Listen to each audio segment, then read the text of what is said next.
My name is Andrea Muse. I'm a senior research scientist with REL Appalachia at CNA. I have a few different roles on REL Appalachia, but I lead the Virginia Middle School Research Alliance. And I'd like to welcome everyone to our literacy webinar today, and thank you for joining us. First, I'm going to give a brief overview of the REL program. We are funded by the U.S. Department of Education, and as you can see from our map, there are 10 regional RELs.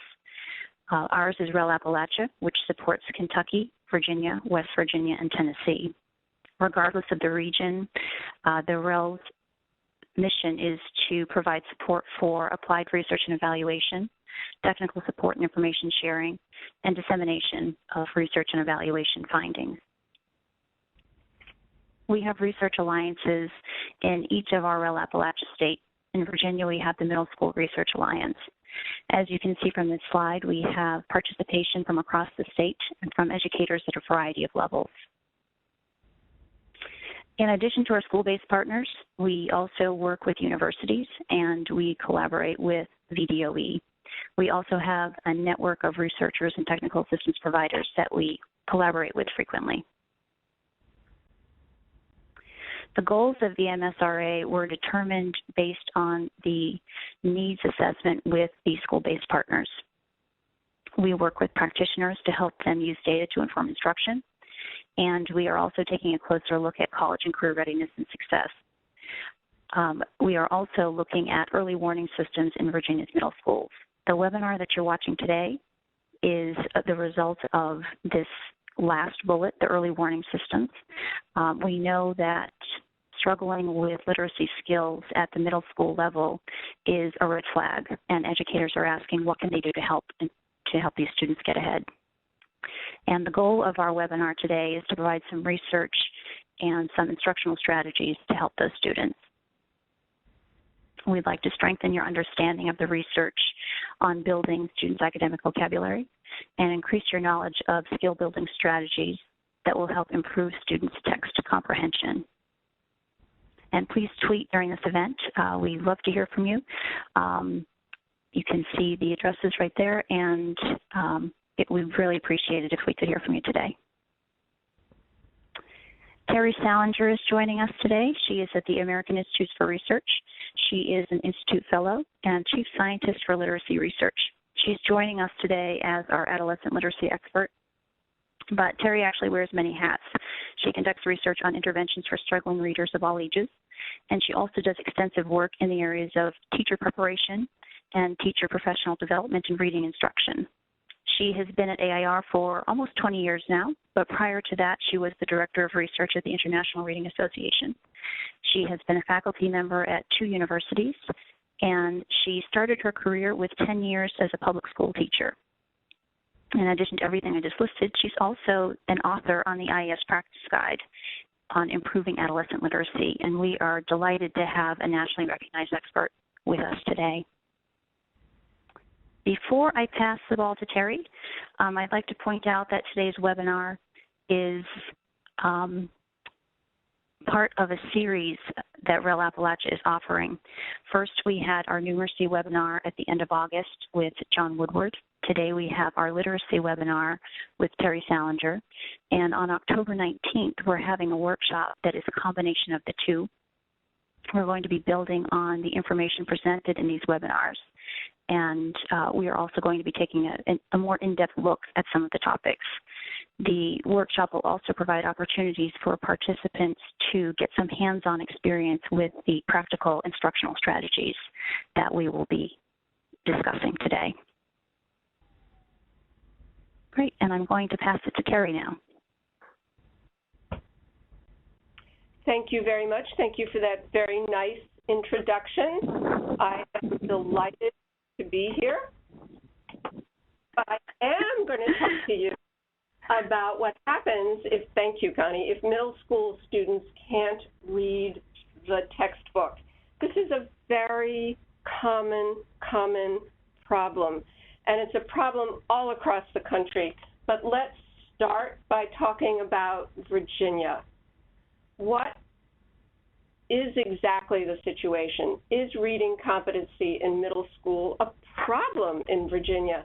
The data from the National Assessment of Educational Progress, which measures reading achievement across the country and in individual states, and actually in individual large city schools as well, says that only 36% of Virginia's 8th graders scored at or above a level of proficiency in reading. This is not good, because it means that the majority of the students in the state, almost 2/3 of them, are reading at basic or below. Basic or below reading is not strong enough for success in middle school, and certainly not as students make the transition into high school.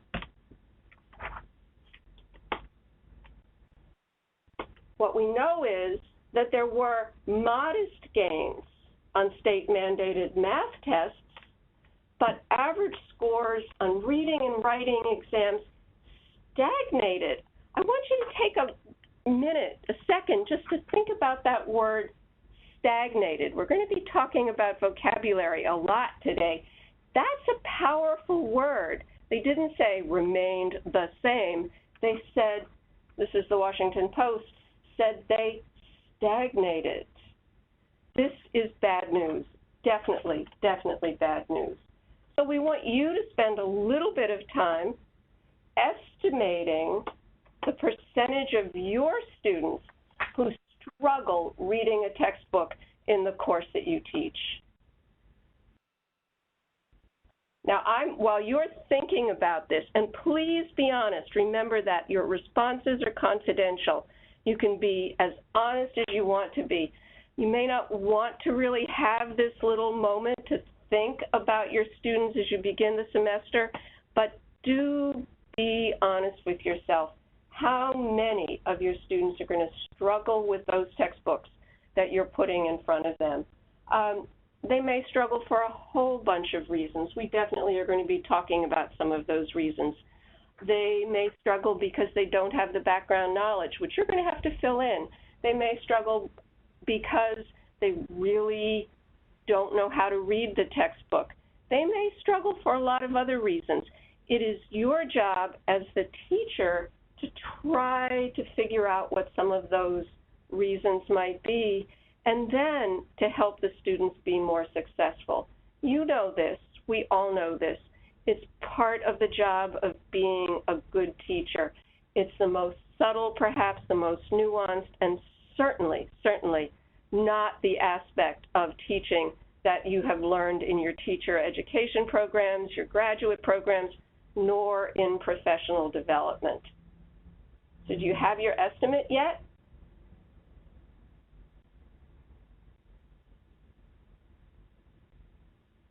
Let's see what it says. Less than 20%. More than 70%. 8, 6 to 7, 8. But let's look at that. 50 to 60. 33%. Ooh, 40 to 50%. 25. 30 to 40. 25%. We're going to have to do some talking today about what exactly you can do to make some differences for these students.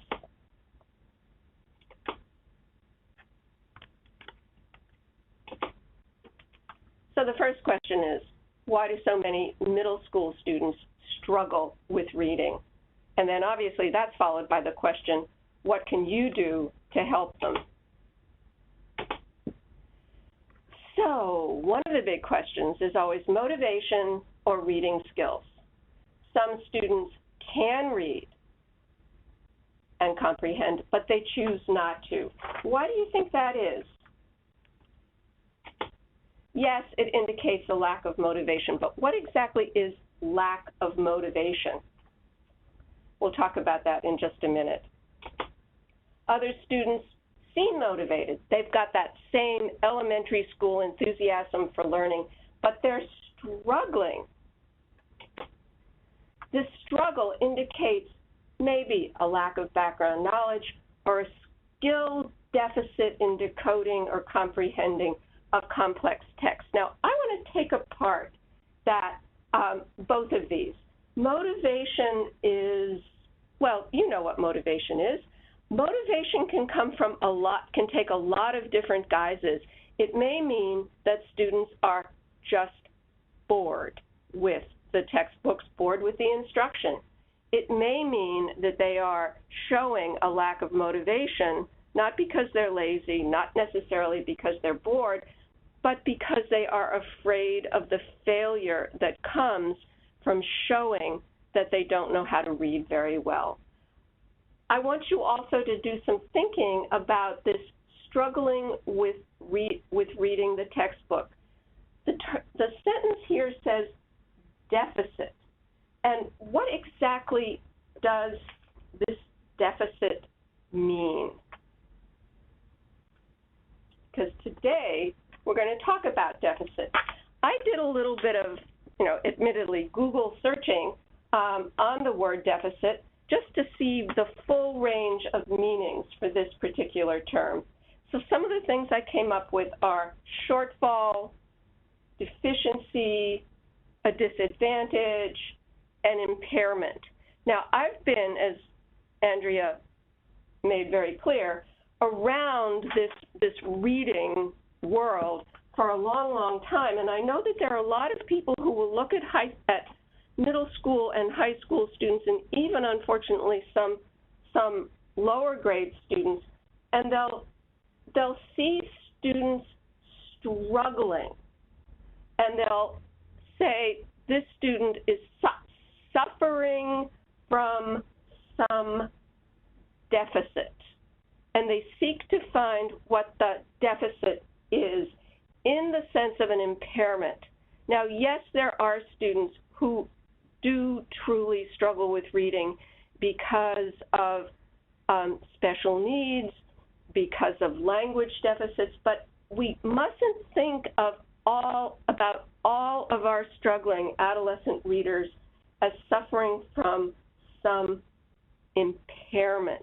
That's way, way too negative a word and way too negative a way of thinking about what middle school teachers can do in their classroom instruction to look at it a different way with a different definition, to make up for the shortfalls in skills, background knowledge, vocabulary that these struggling middle school students actually are bringing to the learning in your classrooms. So let's take a look at this. I'm sure some of you have seen this graphic before. It's very, very common. It shows the way the different components of reading skills weave together, braid together, how word recognition, which students should have learned in the early grades, and language comprehension weave together the strands of reading skills, how they work together to produce skilled reading, which, as you can see, is defined as fluid execution and coordination of word recognition and text comprehension. What that definition means is these students can pick up a text, can read it with comprehension, and also, because of these language comprehension skills and their grasp of them, can figure out the nuances, the definite nuances of what they are reading. Language comprehension, as you can see, involves not mastery of a lot of skills. It involves mastery of knowledge, important bases of knowledge, background, vocabulary, language structures, extremely important, verbal reasoning, and literacy knowledge. All of these work together. They are in the background of the reading of skilled readers, in the reading behavior of skilled readers. They are working together to basically orchestrate the reading process in a multifaceted way. Students, learners in general, acquire this multifaceted skill over the years through instruction, definitely instruction, but also through extensive practice, and feedback.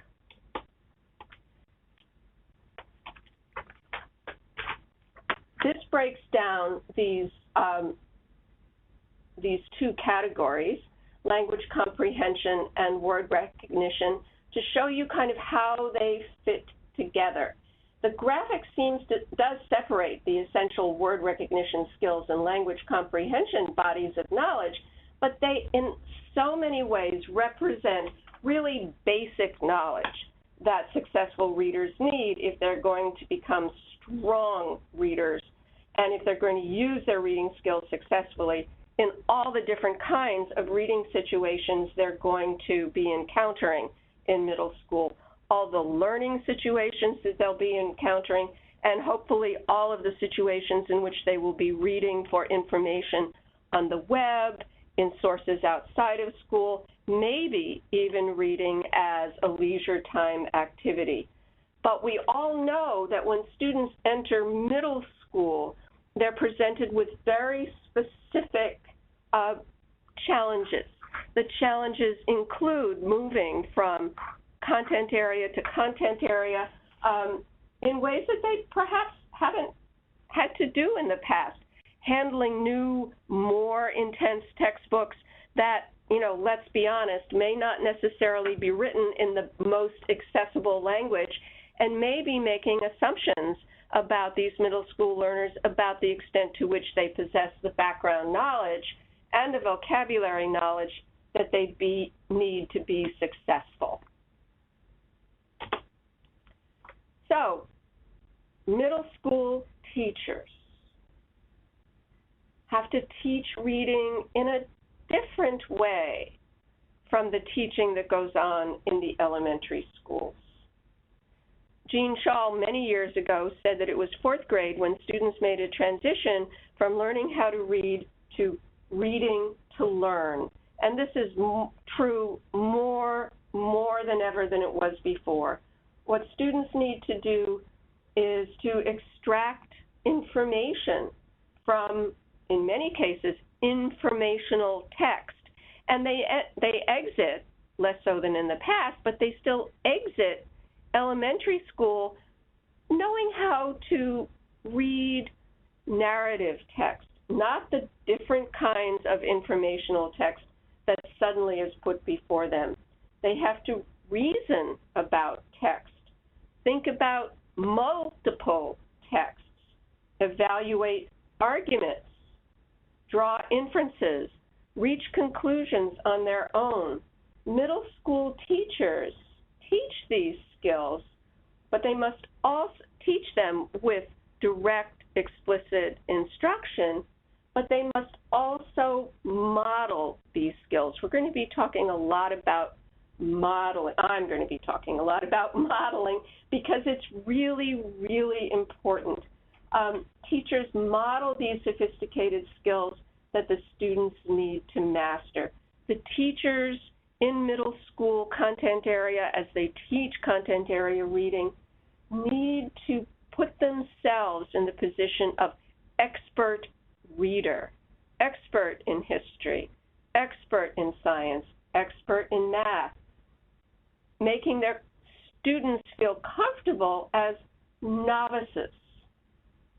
In a lot of ways, and I know this may sound a little corny, but middle school teachers in content area classes can be very successful by setting up an apprenticeship system. Their students are apprentices in learning how to read like a scientist, learning how to read like an historian. And teachers in middle school who are teaching literature also can set up this very good apprenticeship relationship with their students as they share with their students how to read literature like a literature expert. It's very, very different from how elementary school teachers have taught students to read the narrative and even the informational text that they've encountered in previous years. Here's a graphic that shows you the different components of instruction and how they compare across elementary and middle school settings. You can see that there is, and we'll talk about this, still some emphasis that needs to be placed on decoding and spelling. If you've taught middle school for a while, you probably know that. And you also need to know that there still needs to be some emphasis placed on sight recognition, word level fluency, the one reading skill, category of reading skills that we can assume all students have mastered by the time they enter middle school is phonological awareness. This is true for most students for whom English is their first language. It's true for most students whose first language, while not English, is a Romance language, but it may not be true for all students who come from different language backgrounds. As you can see, though, the language comprehension components have to be taught as well in middle school, and we'll be talking about some of those as we go through the rest of this session. All right. This is a fact. All middle school students need direct and explicit instruction in language comprehension. But I want you to think about what direct and explicit instruction at the middle school can mean. Yes, it means working with students in small groups, working with students individually, but it also takes the form of modeling. Teachers explaining strategies, explaining what different language structures are, pointing out, for example, that a piece of text in an historical reading primary source is arranged in a particular chronological way, that a science text uses cause and effect. The teacher is thinking aloud, pointing out, modeling, and showing to her students or his students how, as an adult, the teachers reason their way through texts. They are showing students how to perform the language tasks, the language comprehension tasks that they want their students to master. You can think of this kind of instruction as letting students in on the secrets of successful reading, giving them information that is privy to reading in the particular content areas, the kinds of specific content area language skills, language flashpoints that students may not recognize on their own. Really competent, skilled middle school readers, especially those who, let's say, have read a lot of science text on their own, have figured out a lot of what these particular skills are. But the more general reader, the students who have not read deeply in a particular content area, and the students who are still struggling need both the explicit instruction and the modeling that really takes the form of explicit instruction within actual real texts, so that students see and feel and can get insight into comprehension as a skilled reader works his or her way through a text.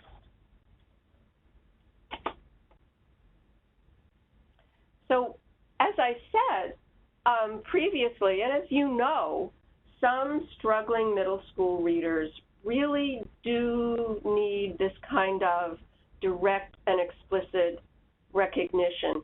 It's not that they have a deficit.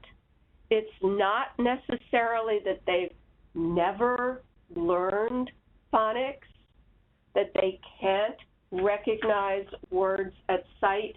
So it's really filling in. And the important note here, and I think this is extremely important with middle school students, it's important with high school students, and it's really important with struggling adolescents and struggling adult readers too, is that the direct explicit instruction must be offered in a way that helps students understand that they need to learn these skills because they will help them achieve higher levels of comprehension. It's phonics for comprehension. It's fluency, word recognition for comprehension. This is the essence of middle school reading with struggling readers. It's not putting them through the paces of instruction that they did not do well in the earlier grades. It's letting them know that mastery of these skills gives them tools, real concrete tools for making sense out of what they read, what they are asked to read in school, what they read on their own, and indeed what they read on the web in their free time, although I'd like to think they're also reading print in their free time, but that's probably just me. So we're going to talk about vocabulary. I told you we were going to talk about vocabulary when I mentioned the word, or when I called out the word stagnant, that the reading skills were stagnant. Says something. It really says something about what has gone on in Virginia students' scores on NAEP. And as I pointed out at that point, it said something really, really different from if the writer of the Post article had chosen a much more neutral way of saying that the scores had flatlined or had not changed or had not moved, that the trend line had not gone up, that the trend line in scores had not gone down. The scores were stagnant. So individuals reading that report in the Post got a really, really important jolt, or at least the author of the article hoped that they would get a jolt about what was going on, what kinds of failures were occurring in middle school and high school in terms of students' reading achievement. Attention to vocabulary at both the word and the textual level are critically important. And we're going to do a little bit of digging into explicit instruction of vocabulary skills and how explicit instruction in vocabulary helps students improve their comprehension strategies. Again, remember, this is instruction in the middle school. It's not giving students a list of words and they have to memorize the definitions. It's giving students instruction in vocabulary skills. Definitely they will be learning new words, but they will also be learning how to figure out the meaning of words that they encounter that they're not quite sure of. They may not be able to get an exact definition, but having vocabulary skills gives them the tools that they need to come up with an approximation of a definition so that comprehension does not derail. This table gives you a comparison of what successful readers versus struggling readers have experienced, what they understand, how they learn, and finally, the kinds of knowledge that they have. Take a look specifically at the column of struggling readers. Do these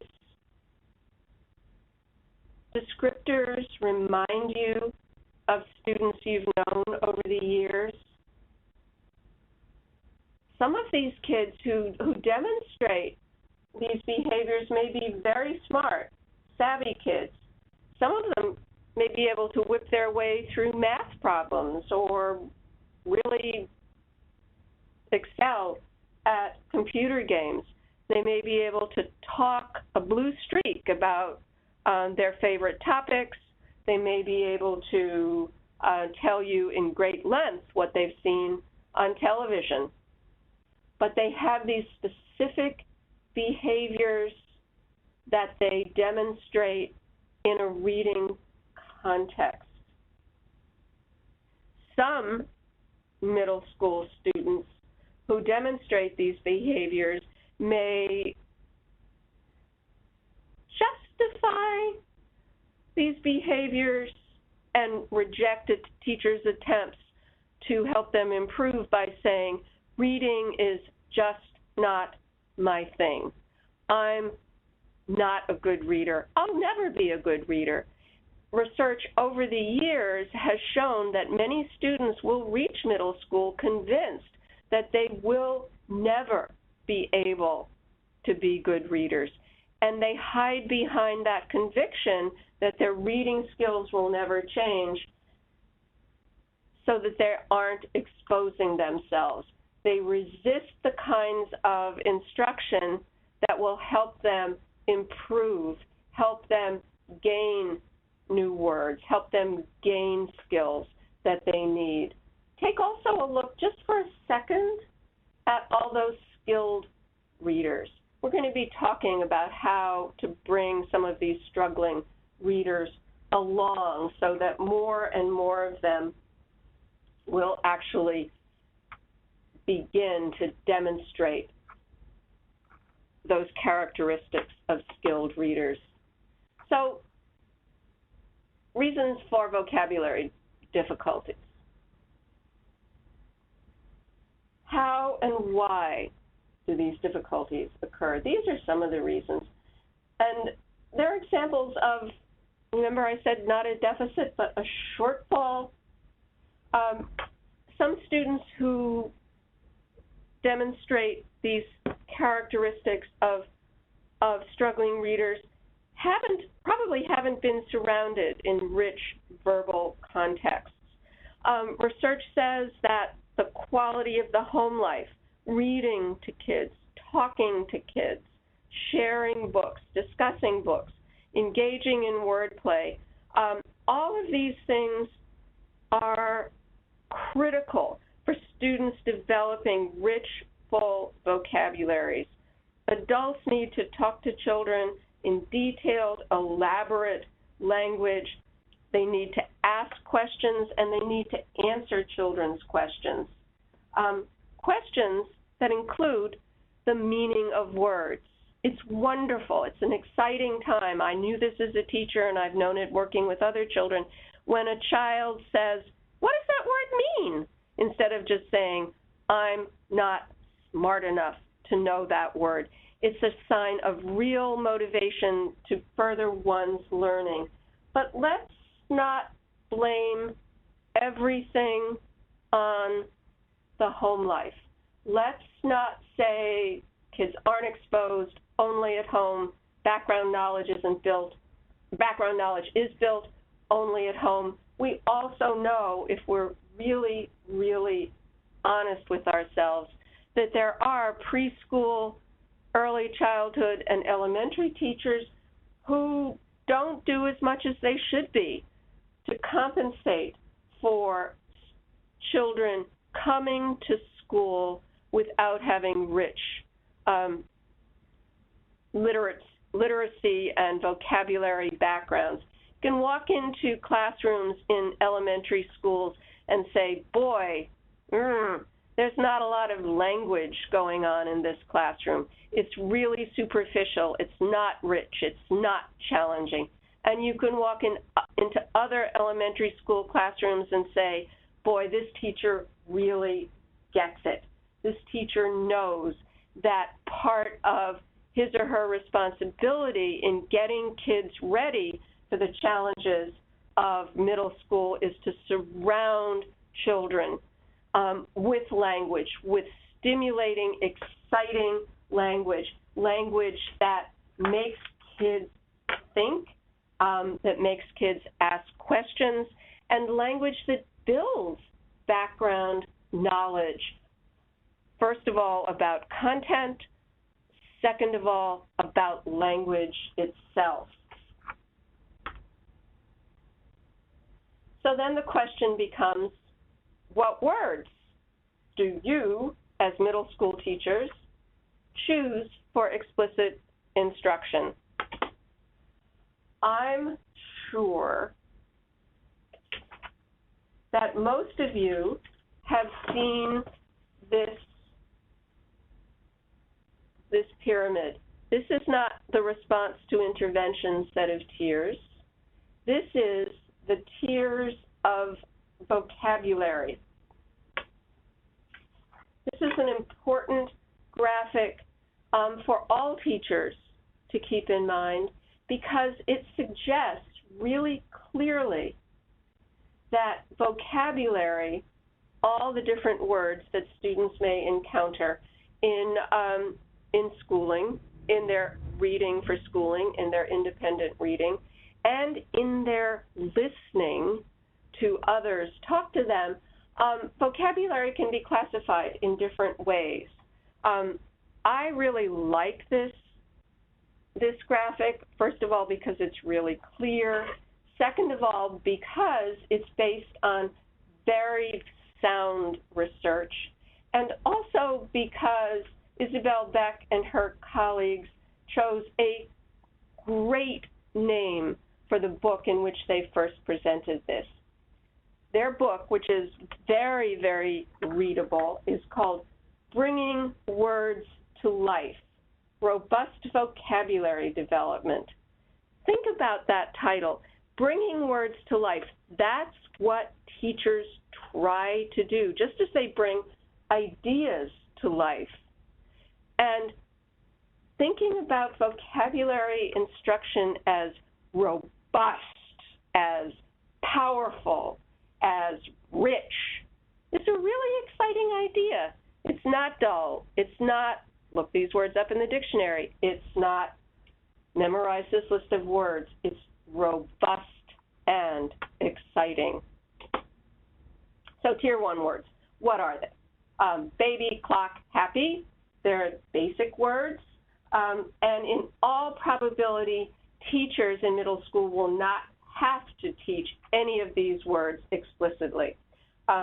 They're words in everyday speech, and they're pretty concrete. They're visible. You can touch them. You can feel them. You know about them.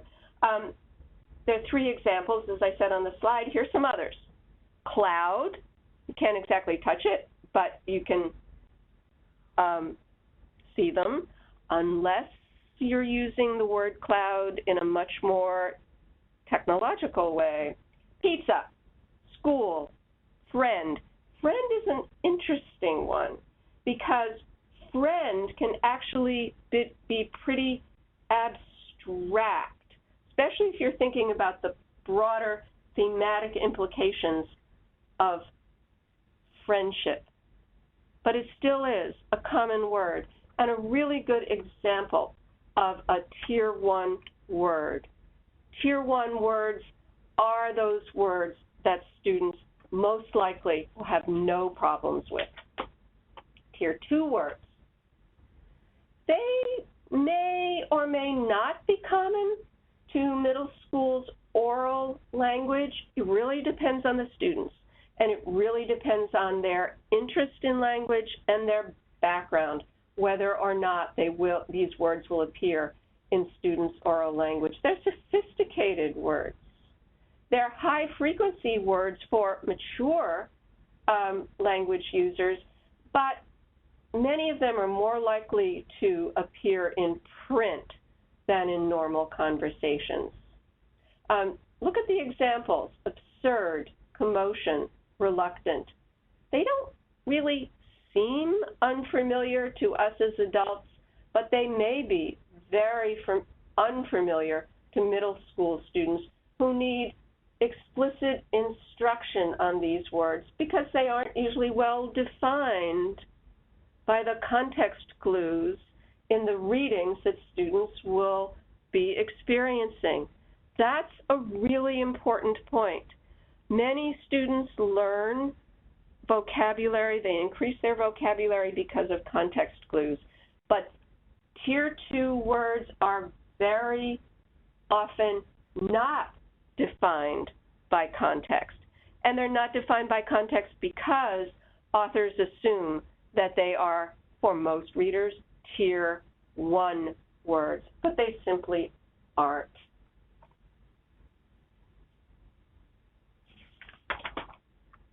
Then there are Tier 3 words. These are uncommon words that are usually associated with a specific domain or a particular subject area. They're the important words that need explicit instruction, especially when they are associated with a particular content area or subject. Even the most proficient middle school language users may need explicit instruction because these words often do have content-specific meanings. Look at the 3 examples. Also think about a couple more. Isotope, lathe, circumference. These are words that Beck and her colleagues have pointed out as being Tier 3 words. Tier 3 words contain ideas, concepts that are necessary for building content knowledge. And knowing their meaning, even if students can't give you a specific definition, dictionary definition, knowing their meaning is critical for students' comprehension of what they're reading and ultimately for their learning in their content areas. Tier 3 words include academic vocabulary. There's a definition of academic vocabulary on this slide. It's a good one. Word knowledge that makes it possible for students to engage with, produce, and talk about texts that are valued in school. They're valued in school because these texts are important for students' content learning.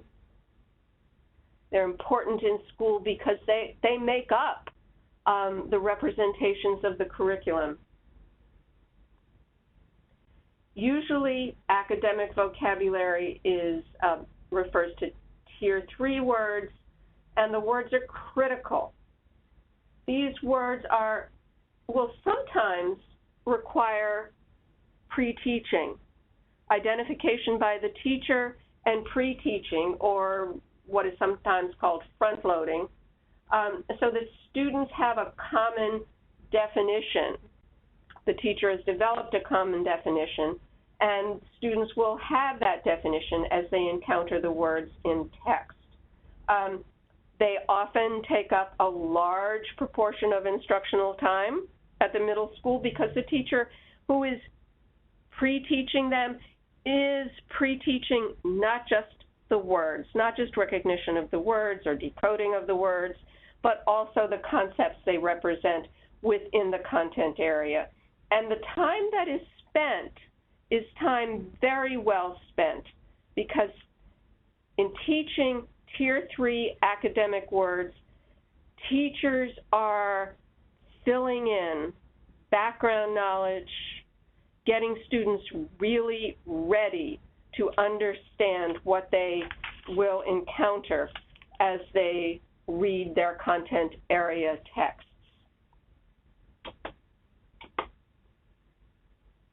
So it's a lot to think about. It's a lot to think about, and middle school teachers in content areas, high school teachers in content areas even more often ask themselves, how can they teach reading competency while they're also teaching their content area information? Over the years, I've taught the proverbial teaching reading in the content area classes, and that question is so common. I don't want to teach reading. I'm not a reading teacher. I'm not a science teacher. I'm a math teacher. I'm a social studies teacher. Even more, I'm an American history teacher. It's not my job to teach reading. And the funny thing is that English teachers will say exactly the same thing. My job is to teach students to love poetry or drama or novels. It's not to teach reading. They ought to know how to read by the time they get to me. But all students need to increase their reading competency. So on this particular slide, there are 3 examples of how to do this, 3 specific teacher behaviors: exposure, meaningful, authentic learning experiences, explicit teaching of both Tier 3 and Tier 2 words. But I want to give you just a slightly different take on that. You have to keep in mind, from the student's perspective, that gaining word knowledge is really incremental. It doesn't happen by giving them an infusion of vocabulary words. It comes from many exposures to new words and meanings, and the teacher's responsibility is to scaffold these exposures, front-loading their instruction, checking for understanding, making sure that lack of understanding is coming from something other than lack of vocabulary knowledge.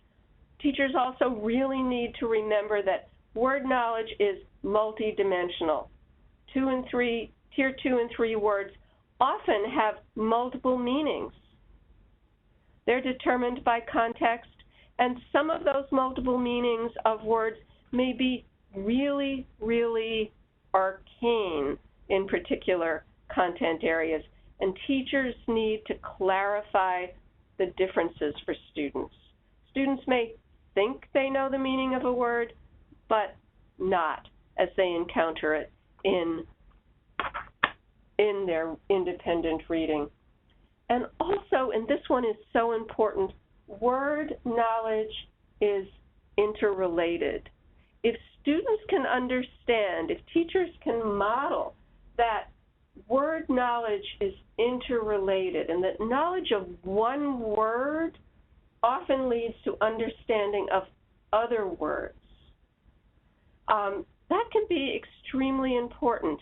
In elementary school, students learn morphemic analysis, all of these sorts of things. They learn root words, Greek and Roman prefixes and affixes, and they, often pretty much forget about that stuff because it's taught as rote. But think about how these kinds of skills lurking there in students' memories really do become tools. Some examples. So a good Tier 2, maybe Tier 3 word is urban. It speaks well to those of us in Washington, D.C., who would like to think of ourselves, not me, but some of us would like to think of ourselves as urbane or urbanite in our approach. And then from urban comes suburban. When teachers begin to point out these connections, students gain real skills and real power over vocabulary. They suddenly, well, I was going to say suddenly see, they may unconsciously recognize why they spend so much time on roots and prefixes and suffixes, because those past skills begin to make sense as these students become stronger readers. And it all leads, or should lead, to text comprehension.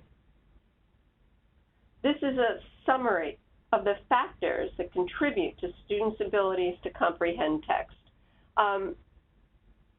Most important in this list is recognition that fluent word reading skills is silent reading fluency.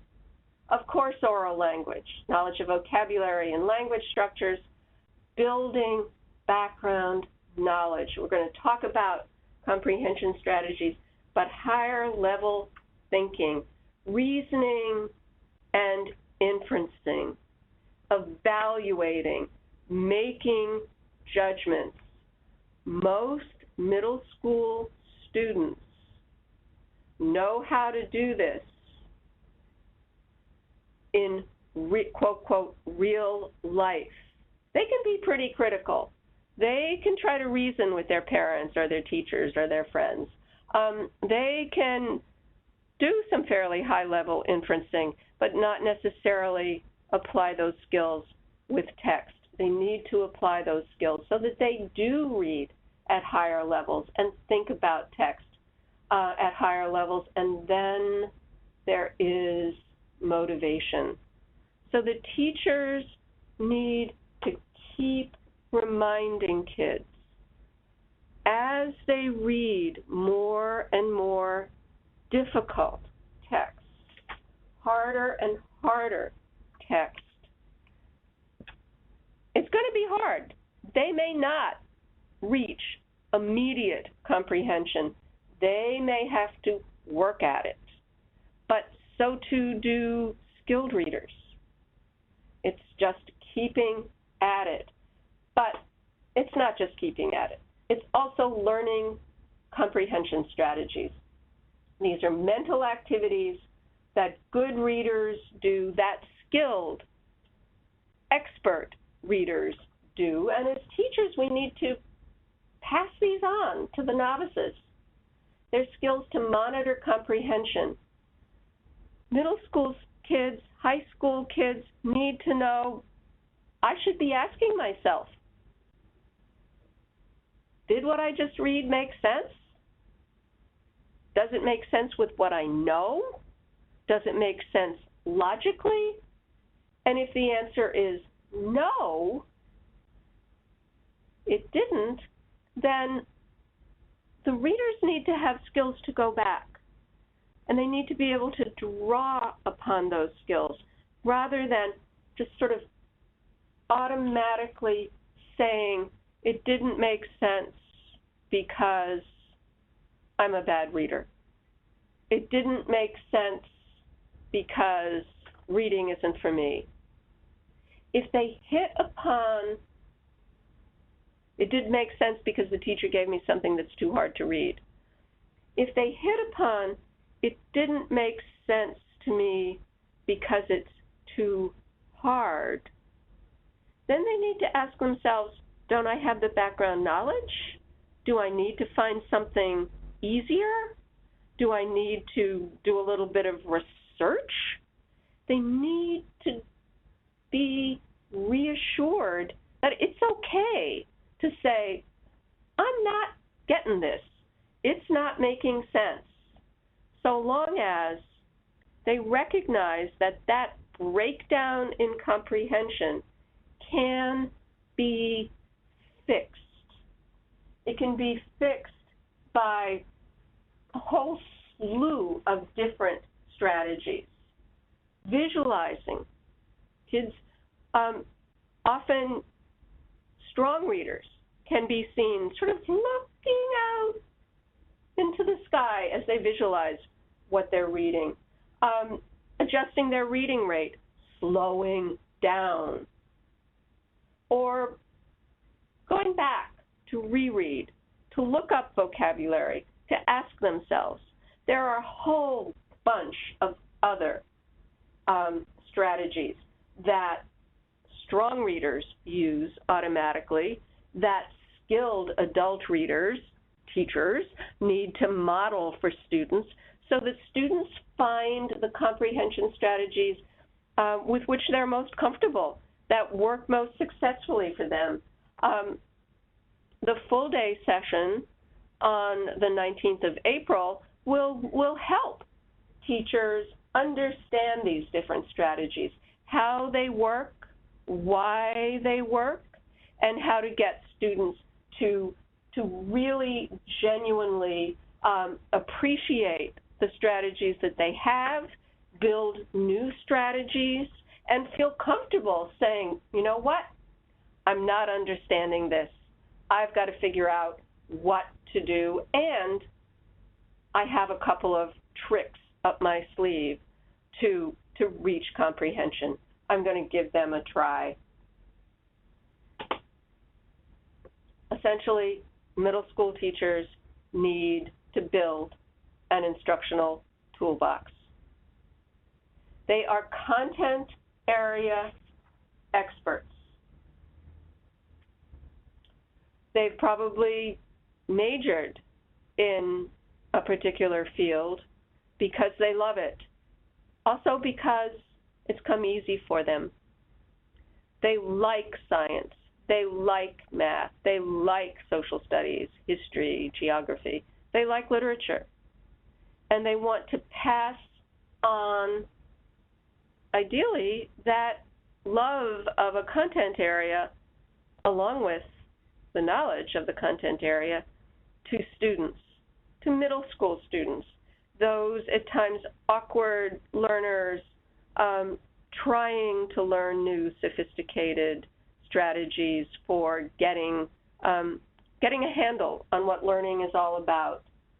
And teachers in middle school who have classes with struggling readers, even with students who are good enough, but on different levels of reading, different levels of good enough reading, need to build an instructional toolbox.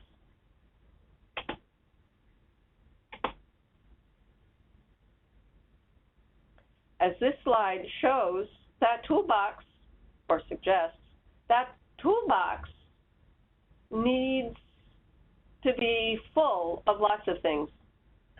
I don't really like this graphic because of the hammer. I don't like the image of hammering this stuff into kids, but I've taught in the past 6th grade remedial reading when it was still called remedial reading, and I guess the hammer is kind of appropriate after all. Because of the stubbornness of middle school kids, one of the strategies that teachers need is just keep telling them until it clicks, until it makes sense, until students say, that's my strategy. I know how to use this. It works for me. But to assume that explicit instruction in reading strategies for the first 15 minutes or 10 minutes of each class is going to make sense to all students is not going to work nearly as well as shorter explicit instruction and then instruction on the reading strategies within content area reading for all students, the modeling, the scaffolding that teachers as experts do, and then the specific instruction to meet individual students' needs. That whispered, why don't you look that word up if you don't know it? Why don't you go back and read it again during a time when students are engaged in independent reading? Why don't you try to visualize that paragraph? Why don't you take some notes. Why don't you look that up on your iPad? So the toolbox really needs to be diverse, and teachers need to know which strategies, which tool to use with which students. So we've talked about some of the things today that can fill your toolbox. Selecting and reinforcing academic vocabulary, Tier 2 and Tier 3 words.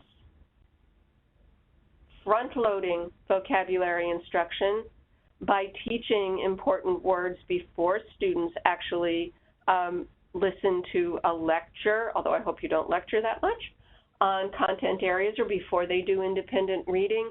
Getting the vocabulary out there in front so that they know the words and they know the concepts behind the words.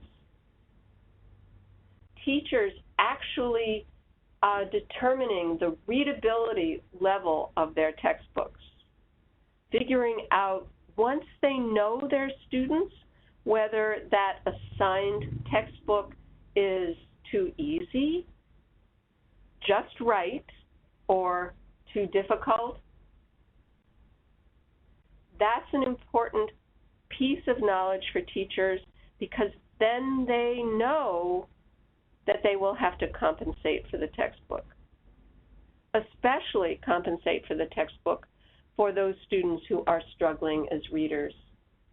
And then supporting students through modeling, through Think Aloud, through making it really, really clear to students what you as a teacher, as an expert reader, do when you are making sense of what you're reading.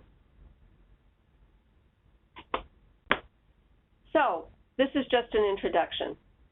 The face-to-face workshop will give you opportunities to focus on these recommendations, to dig more deeply into them, to learn more about what needs to happen in your classrooms, how to motivate your students,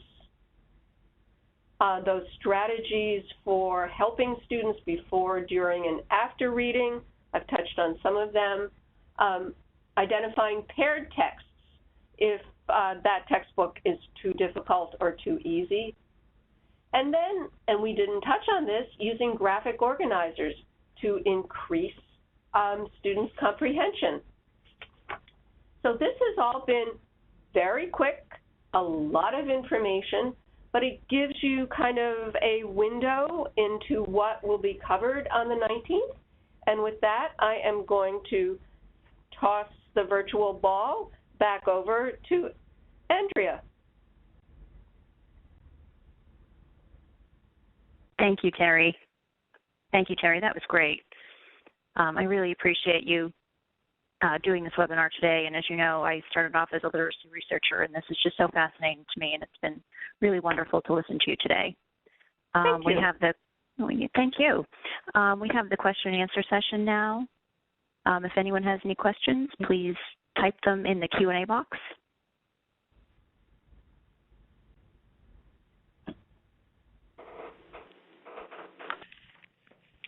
And Andrea, this is Jennifer. Once, while we're waiting for the attendees to type in questions, one of the questions that I wanted to see if Terry could share with the group is, the strategies that you briefly discussed. Is there one that you have had experience with that you feel has worked, maybe better than the others, or that you can just kind of anecdotally tell us, which one you've seen work for students that you've worked with? Well, the strategies that I presented really are for students to use independently. What I have seen work extremely well is discussion, whether it's a small group of students discussing what they have read or larger class discussions. It gives teachers an opportunity to gauge how well students are comprehending. It gives teachers real insight as teachers listen to students how well they've mastered vocabulary, and it gives students an opportunity to essentially quiz each other, this is such a corny term, but co-construct meaning. They've read something, everybody kind of has a basic idea of it. They're testing each other. Those students who really have comprehended very, very well will perhaps take the lead, but it's a review, it's a rehash for students, for some of them, but it's a real informal assessment for teachers. And by listening to students talk about a text or that students have read in class or students have read for homework, teachers can say to themselves, okay, I need to teach vocabulary better. I need to really build more background knowledge. They just aren't getting it yet. So that kind of informal assessment for the teacher serves another purpose, and the purpose is having students review and air what they are knowing and what they aren't, what the questions they have. And I think that works extremely well. Students keeping journals and sharing the journals with the teachers, if the teachers really are treating them as confidential, can also be very meaningful. Okay, great. I do not see any other questions, and if you're typing, you know, and we end the call before your question gets answered, we will certainly reach out to Terry and ask her to answer the question for you. But I don't see any other questions at this time. Andrea, I'm going to turn it back over to you for our final closing. Sure. There was one question that I see you responded to, but I'm going to share it with the group just in case anyone else needs this information. It's about the face-to-face workshop and where it will take place. It's at Hotel Roanoke in Roanoke, Virginia on October 19th, and I hope that you will be able to join us. So once again, I'm really glad that Terry was able to talk with us today, and thank you to everyone who signed on. And next we have the stakeholder feedback survey. This will pop up when you close out of WebEx. And it's a brief survey. It's only about 5 to 10 minutes, but we really value your feedback. It helps us to make our products and services better, and we are always looking for your comments and suggestions. So I hope that you will take a few minutes to fill that out.